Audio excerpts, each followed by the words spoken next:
I'm ready. Okay. Are you ready? Yes. All right, well, good morning then. Good morning. From beautiful Monaco, we are having a kick-ass morning here. And today, we thought we'd make a bit of a special video because over the last 202 days, we have gotten like probably a million questions about gear, drones, and everything. So we wanted to make one video and talk about all the gear we have and explain what we like and what we have learned in our vlog life. So I say we start with drones. Drones are fun. You look like you're trying to sell me something on TV shop. This is our TV shop setup in Monaco. We found such a perfect place. So here it is, the TV shop of our video log. Yep. So, drones. We have the Phantom 4 and the Mavic, both from DJI. And I know that there's so many questions in regards to which one's better, which one should we get. So basically, here's the difference in traveling. So this is an incredible drone to travel with, and it's epic for us. There are a couple things that I think the Phantom does better. One, we fly a lot on boats, windy conditions, and crazy stuff. And when this thing is incoming, it is easy to grab in your hands. So landing this when it's windy, for sure better than trying to grab this like this. Since you have the propellers coming like this, you go like that and you chop your fingers off. Yeah. So hand landings, Phantom wins hands down. Yeah, and it's also a bit more stable in the wind compared to the Mavic. That is true. So hand landing, stable in the wind, smaller, and image quality, same. Yeah. Like we can't tell the difference. So unless you land on moving boats in windy conditions, get this. Actually, when speaking of drones, I want you to tell the story on the Mavic when you're flying in a storm and... I have to. Yes. In the Maldives, I was filming Yoon surfing and all the other guys surfing. And I was flying this guy, the little Mavic. And it was windy and the boat started to leave and I had 30% battery left. Like we're talking super windy, like storm. Yes, yeah, storm and boat leaving and yeah. So, I was flying home and I was trying to land it, but it was so unstable. It was like, I was going full speed in sports mode and it's unstable, so it's going like this. So basically, I crash landed the Mavic on the boat. I aimed for the boat, which is like 7 meters long, and I just rammed it. Crash landed straight into the boat. Yeah, like just into a wall like this. The surfboards and... Yeah, surfboards and like sunbeds and like, yeah. I love the attitude. Yeah, I actually went backwards to protect the camera. Ah! Smart, right? Smart. Yeah. So, tip of the day.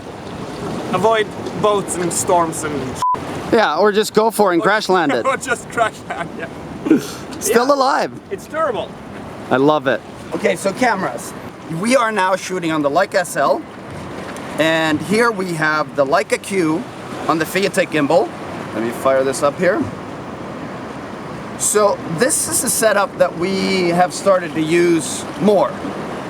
Because we realize in Monaco, for example, we're constantly walking around and we realize that when we shoot on this, you know, either me or Marcus are kind of like walking behind, like it's just awkward to shoot us as a crew. But when you have a gimbal and you're stable, we can just walk like this. Let's do a comparison. Okay, I'm wrecking. I'm wrecking. So we walk this way. And back. So for this type of stuff, yeah, we've started to use gimbals more and more because they are good for certain things. Like when you're walking around and me and Marcus are talking, it becomes an easier, natural way of vlogging without having a ton of shakes. Yep.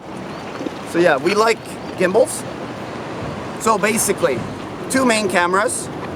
The Q, usually used on the gimbal, and the SL with all the lenses we have. So maybe move over to lenses. Before we do lenses, we forgot about this guy. Stabilizer for the Leica SL. Glide Cam 2000. Yes. Yeah. So shooting with this creates sick images, but you can't really walk around Monaco holding this the whole time. So we love the thing, but it's very rare that we have the opportunity to use it. Yeah, we mostly use it for skiing actually. Skiing and when we are shooting Yanni together. Yeah. Like when we're on a film crew. Like if we want to do like if we were to go out and shoot something really sick, this would be used. I love no shakes, but this is just, it kills our workflow. Yeah, it does. It's too big and too much of a hassle. Yeah, at least for our two-man crew. Yeah. We also have the Leica Mp. I guess since we got the Q, we haven't used this much. Nope. So this is mostly really cool. Shoot photos with. Marcus is in love with this camera. Yeah. Like, really, he doesn't care what the cameras look like, but he does love this. Yes, I do. And it shoots good video as well, to be honest. It's cool. We use it sometimes for like behind the scenes stuff and when we need a third camera for our daily vlog. yes. And then, yeah, lenses. So, over the course of us starting to vlog, we have tried a lot of different solutions. The lens we have on now is a 24 to 90. 24 to 90. It's autofocus and it's a zoom lens. These lenses are manual focus, and these are better lenses, these three here. Primes. Primes, so no zoom, manual focus, kind of a pain in the ass to deal with, but they shoot better pictures. But then you have the aspect when you shoot a vlog, like, do we want the best possible picture, or do we want to get a lot of shots? Like, let's show the zoom here as an example. If Marcus didn't have zoom, he would have to take this lens, you know, open, take off, put on. And we have kind of come to realize that primes that you can't zoom with slows us down. So we use these less and less, even though we love the look of them. Maybe we should show, let's show what these different lenses look like, so you get an idea why you would want to use this. Yeah. So we now have the 35. Do you like the 35? I love the 35. Me too. This gets a more blurry background for those who can't see the difference. And to use the manual lenses, you have to do a lot of practice. Like, Marcus has gotten really good at it, but it's not something you switched overnight. No. Totally doable focus-wise, but it takes practice. 51.1. Yeah. Really hard to focus. I'm moving around a little here just so you have some moving. Thank you. It's like birds in the background are just white dots. And then we go back to the 24 to 90, so we see the difference. I'm guessing looking quite different. Yeah. More So- birds. Yeah, I mean, on some occasions you don't want a blurry background because you want to show the, you know, everything around you. At least you can see the difference. I mean, the primes are more pro looking, and we like crazy pro cinema looks. But you also want to do a vlog to show where you are and what you're doing. That's true. So yeah, it's all about finding the balance. Let's talk about sound. We have come to realize sound is a difficult thing when you're vlogging because you're constantly throwing your camera in and out of the bag. It's windy. You want the sound from behind. You want the sound from the front. So in the past, we have used the Rode mics and the Leica SL sound adapters. You have to use this adapter to get the sound on the SL. And now we're using actually the internal mic with the fuzz on top. So we had to make a ghetto solution on the boat, but the little dead cat, The Mohawk. the Mohawk, is great when it's windy. It prevents things from being killed by the wind. It's really good actually. Yeah, it works fantastically. Then, I think you guys saw that I bought this. It's an external screen that we use on the Leica SL. We haven't had the proper time to set it up, everything. The good thing with this is that you have a bigger screen, so it makes it easier to focus because you see everything better. And you can also tilt it down, so if your camera is below you, you can look down. Yeah. Whereas on the internal screen, you can't see anything if you're shooting at a low angle. A lot of questions in regards to water housing, what we use underwater. You probably shouldn't throw a Leica SL in a universal plastic bag, but this has worked really well for us so far. Yeah. You don't want to go and get crushed in waves with this, but for shooting in the pool and like playing around in water, it works really well. And diving and stuff, yeah. Like diving. snorkeling. Yeah, universal, works for all DSLR cameras, and it's just fun to have good quality underwater. And we use it with 11 to 23 lens. 11 to 23, this is the widest lens we have. It's the easiest to shoot with because everything is usually in focus, but it's Boring. more boring. That's the thing that we have realized, that throughout the last 202 days, we have had faces. Like, we'll have a face when we just shoot the epic little primes, then we'll have a face with the 24. We're in a 24 to 90 phase right now. Yeah, for sure. And we've been for like 2 weeks maybe. Yeah.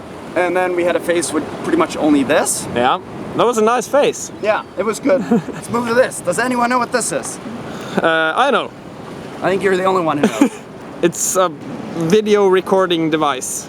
This is what enables us to put a camera cable in here to the Leica, to the computer, so we could shoot the live stream on the Leica. Yeah. So if you want to do live streams, you can get one of these guys. What else do we have? Oh wait, you forgot the 90-80. And that's your favorite lens. This is my favorite. The mega long lens. It's just cool. Actually, let's shoot a little with a couple different lenses in slow-mo and we'll show you what it looks like. What's a vlog without a B-roll?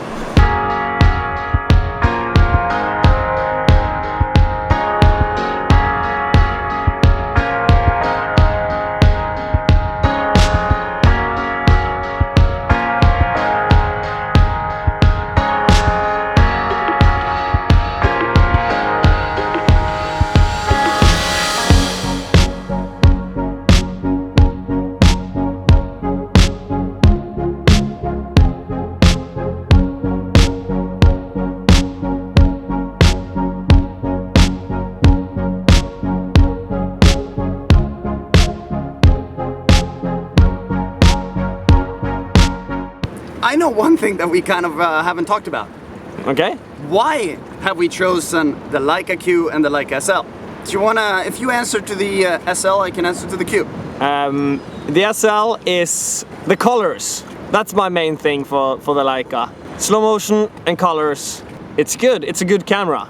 Yeah, we think it's the best DSLR camera that you can have at the moment. Yeah, even though it isn't a DSLR, but it's the same size. Yeah, well, mirrorless. Well, there's two negative things about it, I would say.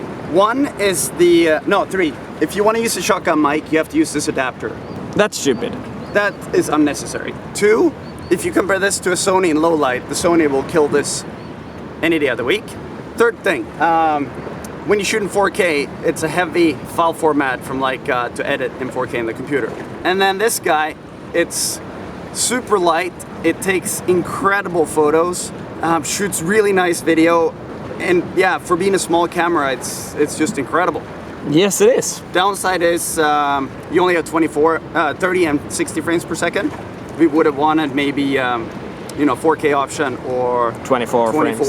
Couple more film feature. But generally, it's an incredible camera.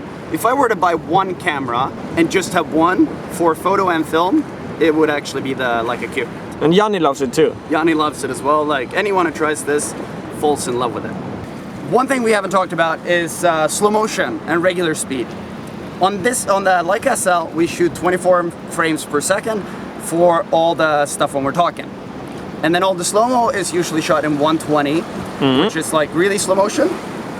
This camera only has 30 or 60, so we shoot it all in 60, and then we speed it up or slow it down. So we combine the two. You're not supposed to, but I think it works pretty well. And then we have these two guys. Gopros. GoPro Session and the Hero 4 Black. The Hero 4 Black, better camera. This one's slightly smaller. I think in the end, if you're surfing or doing stuff like that, you can't really tell the difference. Nope. We mix it up a bit and no one seems to see the difference. They think they can, but they can't.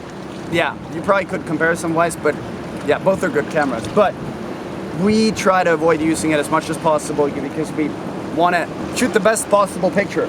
So if we jump in the pool, I'd rather put this on the SL than, just put a plastic case on this. Yeah, that's true. But it is difficult to put the SL in this and then get that on the front of a surfboard. So when we do need to use them, they're great for what they are, but we try to use them, try to use good cameras as much as we can. And settings-wise? Settings, we get a lot of questions. We shoot 120 in HD. Yeah. That's where, yeah. We shoot 120 frames, so we shoot slow-mo everything. So that if we want to bring it into slow-mo, we can, but we can also play it in regular speed with sound. Yes. That's one thing I love about this camera. You can shoot 120, which is slow motion like the Leica, but you can still have sound on it. When we shoot slow motion on the Leica, we don't have sound. Like, editing GoPro footage is the worst footage to edit. 4K from this compared to Red. 6K raw. Yeah, it's like, It's like comparing a bus to a Ferrari. This is a bus to edit, and the red is a Ferrari.